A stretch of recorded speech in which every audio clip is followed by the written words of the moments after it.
Salut les gars, le sujet de la vidéo est qu'est-ce une greffe de barbe exactement? Nous avons souvent parlé de la greffe de cheveux, du vertex, des golfs, etc. Mais très peu ou de manière moindre la greffe de barbe. Il faut comprendre que dans le marché ou dans la demande d'implant capillaire, c'est 90% au niveau du vertex et une minorité 10%, un patient sur 10 ou 2 patients sur 10, on va dire, ça se développe de plus en plus la greffe de barbe et de moustache. Le bouc, moustache et la barbe qui est en train de se développer de plus en plus. Comme nous le voyons avec le footballeur Adil Rami qui a effectué paradoxalement une greffe de cheveux, une belle greffe de cheveux réussie pour moi, mais il a une très belle moustache naturelle. Je ne sais pas s'il a effectué une greffe de moustache. Alors, la greffe c'est le même procédé qu'une greffe de cheveux traditionnelle, c'est-à-dire au niveau du vertex, c'est qu'on va prendre dans la zone hypocratique, c'est-à-dire la zone donneuse, un greffon qu'on va le réimplanter dans la zone clairsemée. Et pourquoi les gens qui nous contactent, ou comme moi j'ai effectué moi-même une greffe de barbe, c'est que nous avons une barbe clairsemée, pas actuellement finie, et quand vous laissez pousser vos poils, ça fait, on nous disait, ça fait un peu délaissé, rase-toi. Toujours on revient. Maintenant que je laisse ma barbe, mes poils pousser, ça fait propre et uniforme, comme vous voyez. J'ai effectué une greffe de barbe, une méthode DHI. Et le poil de la barbe est le même que le poil du crâne, de la tête. C'est la continuité. C'est qu'on va prendre de la zone hypocratique et l'implanter dans la zone clairsemée. C'est ça exactement la greffe de barbe. Également, il y a des gens qui nous consultent car ils ont des acnés. Ils ont des acnés en effectuant une greffe de barbe, en rajoutant, ils ont de la barbe, mais en rajoutant encore des poils, permet de masquer leur acné. Et nous avons également aussi des gens qui nous contactent qui ont la fente labiopalatine. Vous savez, c'est une malformation au niveau de la lèvre supérieure. Ici, généralement, nous avons tous rencontré une personne qui a cette légère malformation. Et vous savez, c'est en plein visage, c'est apparent. Alors, discrètement, ils essaient d'avoir une greffe de moustache pour éventuellement dissimuler leur malformation dans la fente labiopalatine. Généralement, c'est où les gens sont totalement imberbes, ou bien clairsemés dans mon cas. Je pourrais mettre une photo, si je retrouve une photo, je vous montrerai une de mes anciennes photos où j'étais clairsemé, où il y a des gens pour cacher leurs cicatrices, leur acné, et sinon nous avons encore un type de gens, de patients qui ont une fente labiopalatine pour faire une greffe de moustache pour dissimuler discrètement leur légère malformation au niveau de la lèvre supérieure. C'est les 4 profils que nous avons comme patients, dont moi je faisais partie il y a quelques années. Je vais essayer de retrouver une photo et la mettre sur cette vidéo pour que vous voyez comment j'étais avant. Et avant, j'avais les cheveux longs. Paradoxe.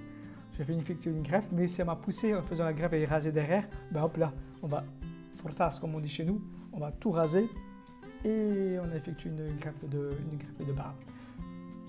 DHI à Istanbul. C'est pour ça que je vous invite, vous, maintenant, à réserver un appel téléphonique, à vous abonner, à mettre un like et si vous avez des questions, mettre en commentaire. Vous allez me poser la question, ok, Salim, je n'ai pas beaucoup de cheveux à la zone donneuse, j'ai une calvitie très avancée, je suis en retard, mais je dois effectuer une barbe, une greffe de barbe en utilisant les poils de la poitrine ou des bras. Sachez que ces poils-là sont très fins et fragiles. Ils ne vont pas résister, ils ne vont pas tomber. Il n'est pas uniforme, il n'est pas naturel dans ce nouveau environnement. Car au niveau de la tête et de la joue, c'est la continuité.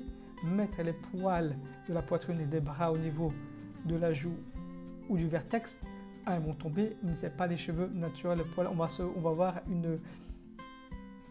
un gène, une déformation, il y a quelque chose qui n'est pas naturel dans votre apparence avec ce type de greffe.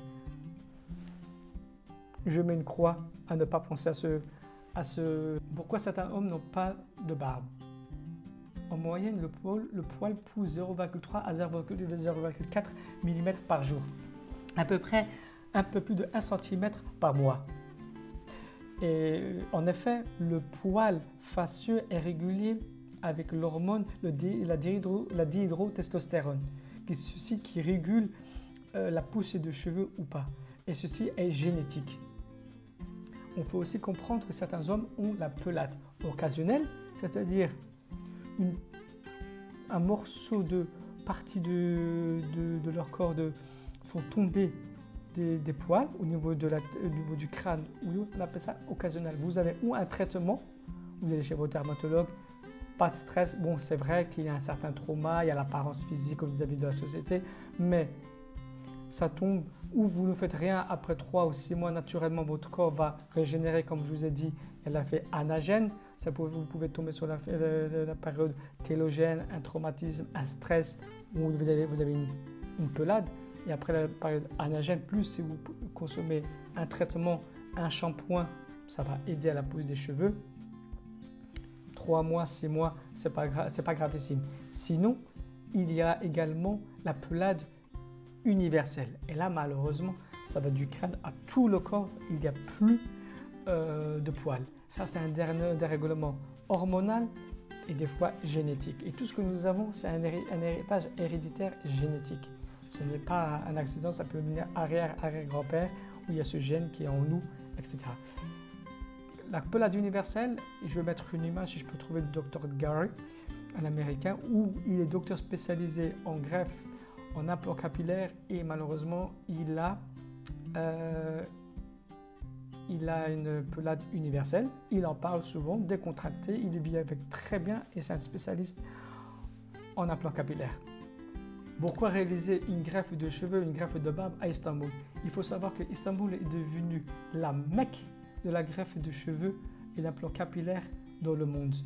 C'est devenu la destination privilégiée pour les patients voulant effectuer des implants capillaires, une greffe de barbe ou de moustache. Nous sommes là et nous sommes là pour vous orienter et pour vous aider. Alors pour Istanbul, il n'y a pas photo. Par contre, je vais un bémol. Si on vous propose des promotions pendant l'été ou je ne sais quoi, à 1000, 1500 euros, réduction de 1000 euros, fuyez, faites attention. Parce que c'est votre apparence, vous avez donné votre future apparence à des gens. J'espère que vous allez prendre l'intelligence d'investir, mettre un peu plus d'argent et investir sur votre apparence que trouver le discount, le low cost pour vous détruire. Parce qu'il y a une corrélation entre les greffes de cheveux ratées, greffes de barbe ratées, avec le tarif proposé. Alors faites attention, ils ont un marketing agressif, mais pas forcément. Il y a un docteur, je ne vais pas donner son nom, allez, je vais donner son nom, Dr Erdogan. Il ne fait pas de publicité, mais c'est un des meilleurs dans le monde dans ce domaine. C'est-à-dire, ceux qui se connaissent, ceux qui connaissent le métier, connaissent le réseau, ils savent que les meilleurs n'ont pas besoin d'effectuer une de publicité marketing. Dr Erdogan, les gens viennent de Los Angeles, des États-Unis, du Japon, de Londres, de Paris, car on le connaît mondialement, il est reconnu, il est rencontré dans les conférences, dans la greffe de cheveux, il parle très bien, il connaît très bien son sujet, dans l'innovation, il est à un niveau top, il est dans l'innovation, dans la recherche. Alors, M. Erdogan, Dr Erdogan, il n'a pas besoin de faire de greffe, pas besoin de faire de marketing, publicité, des discounts à 1000 euros ou je ne sais quoi. Alors, faites attention à la corrélation entre un gros marketing, un tarif très attractif et la corrélation avec les greffes de cheveux, greffes de barbe ratées, ils sont liés. Alors faites attention, c'est un des meilleurs conseils que je pourrais vous donner. Oui, Istanbul est la destination des implants capillaires et deux, faites attention aux tarifs très alléchants. Les avantages d'effectuer une greffe de barbe chez nous, une greffe de cheveux chez nous, c'est qu'il n'y a pas de cicatrice au niveau de la zone donneuse et de la zone implantée.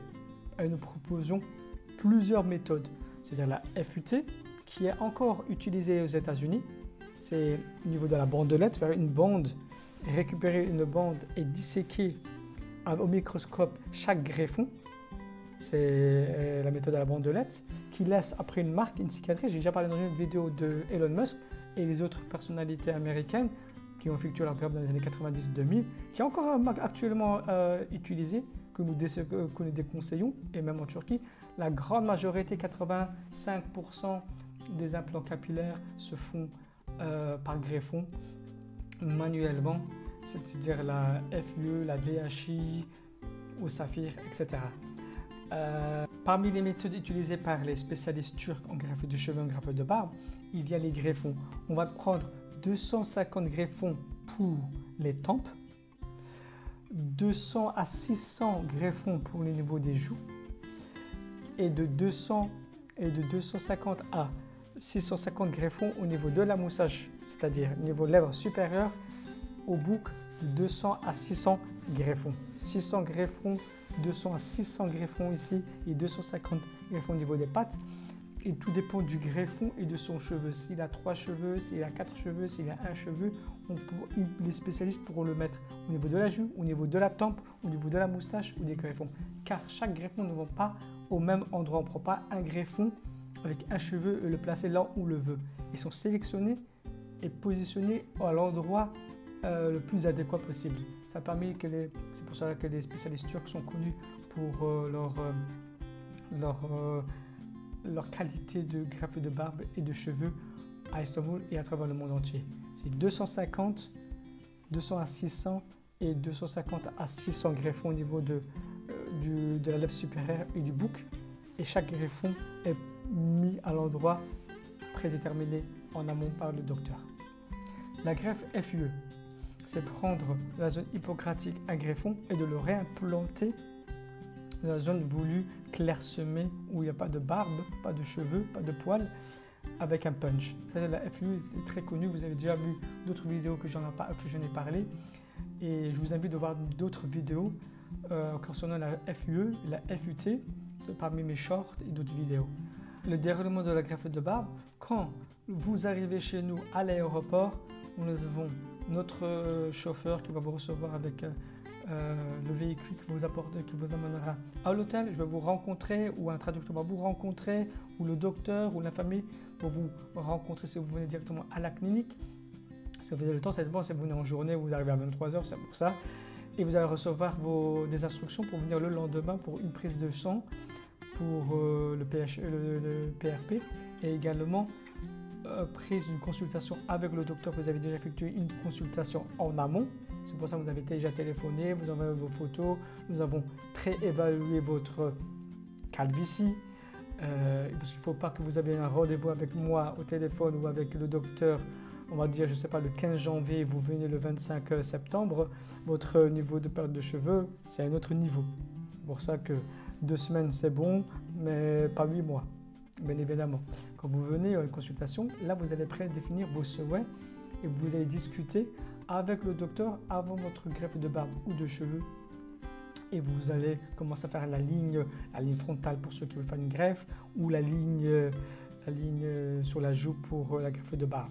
Tout cela se fait juste avant la greffe pour y discuter, vous dire vos souhaits, si vous avez des allergies, vous avez déjà prévenu concernant ça et à partir de là, on va commencer la procédure de greffe de barbe comme vous l'avez souhaité et comme vous pouvez le voir pour mon cas. Vous allez me demander quel est le tarif Salim pour une greffe de cheveux chez vous à Istanbul. Il faut comprendre que le tarif employé à Istanbul est pour les mêmes paramètres, utilisez les mêmes paramètres que vous trouvez à New York ou aux États-Unis ou en Europe. C'est-à-dire le nombre de greffons et la méthode utilisée. Par contre, il y a de plus en plus de cliniques en Europe et aux États-Unis, ils le font au greffon. Vous pouvez faire des recherches. Vous avez pour 4 €, 4,50 €, 5 € le greffon. Imaginez si vous avez 2000 greffons pour une barbe, ce qui est faisable, ou bien pour une calvitie. 2000 greffons multipliés par 4, vous en avez pour 8000. C'est pour ça que nous disons, nous, en France, pour une greffe de barbe, vous en avez au moins pour entre 6000 à 10 000 €. Même pour une calvitie au niveau du vertex, vous avez de 6 000 à 10 000 €. Et je ne suis même pas sûr que si vous avez l'hôtel et le déjeuner avec. Je ne suis pas vraiment sûr. Peut-être la nourriture. Si vous avez l'hôtel, si vous vivez à la même ville, à Paris ou à Cannes, je ne pense pas. Si vous habitez sur place, je ne pense pas que vous allez à l'hôtel. Alors que nous proposons nos packages tout inclus, c'est-à-dire sauf l'avion. On avait l'hôtel, le transport, la nourriture et l'intervention. Ça tourne autour de 2500 €, 2400 €, 2500 € la greffe de cheveux. Pour une prestation de haut de gamme, car nous ne faisons pas du low cost, ça vous votre détriment et notre réputation également. Et nous sommes français, nous travaillons avec les Français, les Belges et les Suisses. Nous proposons des prestations de qualité. Et nous voulons votre réussite et un retour positif de votre part pour que vous envoyiez vos frères, vos amis qui nous reprennent contact avec nous. Alors c'est du gagnant-gagnant. Une belle prestation, une réussite pour vous-même vous ramène d'autres passions pour nous-mêmes. Voilà. Alors pour nous, c'est 2500 € tout inclus. Et en France, vous faites des recherches. Je crois que j'ai parlé dans une autre vidéo également. J'ai fait une vidéo des 5 cliniques en France. Vous êtes autour de 6 000 à 10 000 €, ou 5 500 € plus bas, à peu près maximum 12 000 €, mais on va dire 6 000 à 10 000 € en France, en Belgique, et beaucoup plus cher à Londres et aux États-Unis. Et avant de finir, surtout s'il vous plaît, veuillez toujours rencontrer votre dermatologue, votre spécialiste du cheveu, de votre cuir chevelu, et discuter avec lui pour une éventuelle greffe de cheveux et faire un voyage à l'étranger. On vous demande toujours de vous référer à votre médecin traitant. Ça, c'est votre responsabilité et je vous conseille de le faire. Ensuite, avant de finir, vous pouvez réserver un appel téléphonique avec moi-même. Vous trouvez ça en description. Mais si vous avez des questions, écrivez en commentaire. Abonnez-vous, car vous êtes beaucoup à suivre. Vous regardez cette vidéo, vous regardez mes shorts, mais vous ne vous abonnez pas. Mettez un like, abonnez-vous et on reste en contact. J'essaie de faire de mon mieux dans ces petites vidéos. Je vous laisse à tous. Bonne chance à tous. Ciao!